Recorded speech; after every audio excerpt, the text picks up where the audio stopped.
그들은 왜 자신이 지상에 남겨졌는지 알고 있을까요? 주님께서도 아시다시피 사람이 세상에서 일어나는 모든 일을 헤아리는 것은 한계가 있습니다. 그러나 하나님께서는 위대하시며 위대한 일을 행하실 것입니다.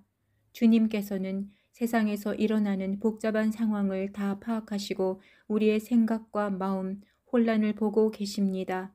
하나님을 경외하는 마음과 다른 것에 빼앗긴 마음도 아십니다. 우리의 생각뿐 아니라 우리의 마음과 행동까지 보십니다. 하나님께 전적으로 헌신을 결단한 사람들은 항상 하나님을 의지해야 합니다. 그러면 나머지는 주님께서 인도하실 것입니다. 주님의 견고한 사랑과 성실성으로 우리를 항상 보호하셨고 앞으로도 그럴 것입니다. 우리를 향한 하나님의 생각이 많으십니다. 주님께서 그분에게 속한 신실한 백성들을 위해 다시 오신다는 신뢰는 책에서 보았기 때문이 아니며 누구에게 배워서가 아니라 성경에 기록되었고 주님께서 직접 말씀하셨기 때문입니다. 주님은 계속해서 우리의 마음과 생각 속에 말씀하십니다. 이에 대한 메시지를 전달하는 자나 읽는 자나 우리는 모두 그리스도 안에서 섬기는 자들입니다. 주님의 오실 길을 예비하고 곧게 하며 평탄하게 합니다. 모든 눈이 구름 속에서 주님의 영광을 볼 것입니다. 만약 주님의 오심에 주의를 기울이지 않았거나 자신을 신부로 준비하는 데 소홀한 사람들은 땅에 남겨질 것입니다. 그들은 왜 자신이 남겨졌는지 알고 있을까요? 삶의 편안함에 너무 몰두하며 살았을 것입니다. 그들의 시선을 끄는 인터넷 영상들, 오락거리, TV, 넷플릭스, 세상의 염려거리가 너무 많습니다. 마음에 세상의 소음이 너무 많고 그 소음은 하나님께로부터 멀어진 것을 보여주는 증거입니다. 천국 기도문 통계를 보니 하루에 4명 이상이 꾸준히 활용하고 있는데 숨겨진 자들입니다. 예수님께서 바리새인과 서기관들과 왜 그토록 많은 논쟁을 했는지 의문을 품을 때가 있을 것입니다. 복음서에는 참으로 많은 논쟁을 기록했습니다.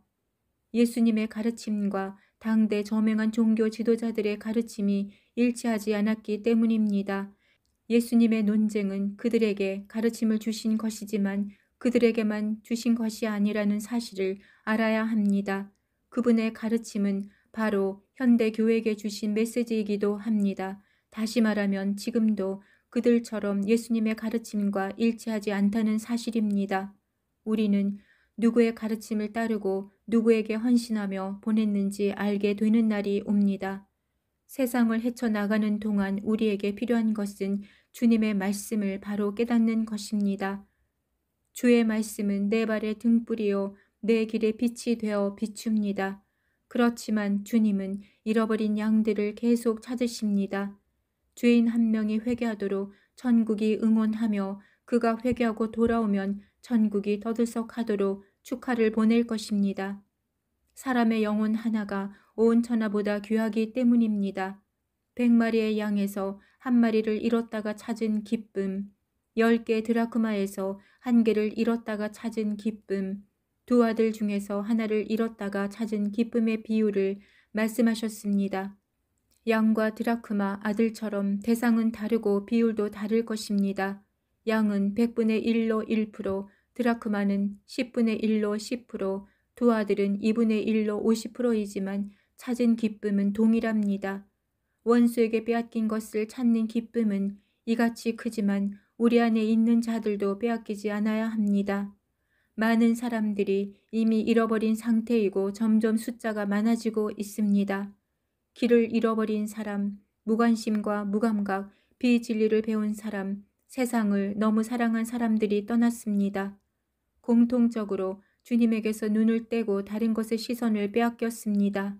우리가 주님을 의지하면 주님은 나의 피난처가 되시고 나의 도움이시며 나를 건지시는 분이십니다. 주님께서 우리를 보호하지 않으셨다면 벌써 넘어졌을 것이고 일어나지 못했을 것입니다. 예수님은 3번 사탄에게 시험을 받으셨습니다. 그는 정말 하나님의 아들이냐 시험하였고 세상의 모든 영광을 주겠다는 제안도 했습니다. 아마도 저 그리스도는 사탄의 제안을 받아들인 것 같습니다. 우리에게도 사탄은 각자에게 적절한 것으로 끊임없이 특정 상황에서 죄를 선택하도록 시험할 것입니다. 그날에 각 사람의 공적이 금, 은, 보석으로 나타나거나 나무, 풀, 짚으로 나타나 불로 시험을 받을 것입니다. 이미 불에 들어가서 연단과 정련을 받고 순결한 사람들은 공적이 남지만 불에 타버리는 헛된 공적도 있습니다. 우리가 매일 기도하는 이유는 주님의 도우심을 받으며 더 순결해지기 위함입니다. 스스로 하기보다 우리보다 큰 일을 의지하고 그에게 맡기는 것은 지혜로운 선택입니다. 주님께서 말씀으로 이기셨고 우리도 말씀과 성령으로 이길 것이기에 주님을 끊임없이 의뢰하고 자신을 변화시킵니다. 그날에 주님께서 나타나실 자들과 거처를 함께할 사람은 주님의 말씀을 지킨 사람들입니다. 예수께서 대답하여 이르시되 사람이 나를 사랑하면 내 말을 지키리니 내 아버지께서 그를 사랑하실 것이요 우리가 그에게 가서 거처를 그와 함께 하리라. 이러한 깨달음은 성령께서 그들에게 생각나게 하실 것이라고 하십니다.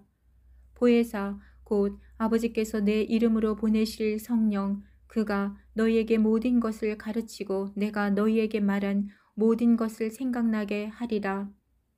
우리는 한눈 팔지 않고 주님께 초점을 맞춥니다. 시편 23, 51, 90, 91장을 읽으며 주님께 소망을 둡니다. 여호와는 나의 목자시니 내게 부족한 것이 없습니다. 내 영혼을 회복시키시고 그분의 이름을 위하여 의로운 길로 인도하십니다. 내 죄악을 어린 양의 피로 말끔히 씻기시고 내 죄를 깨끗이 씻어 주십니다. 지존자의 은밀한 곳에 거주하며 전능자의 그늘 아래에 살아갑니다. 주님은 나의 피난처요 나의 요새요 내가 의뢰하는 하나님입니다. 내가 갔다가 너희에게 돌아온다는 말을 너희가 들었나니 나를 사랑하였더라면 내가 아버지께로 감을 기뻐하였으리라. 아버지는 나보다 크심이라. 주님께서 다시 오실 것입니다. 모세는 천년이 지나간 어제 같고 밤의 한순간 같아서 우리가 최대 80년을 산다고 하더라도 우리 날 계수함을 아는 지혜를 위해 기도했습니다.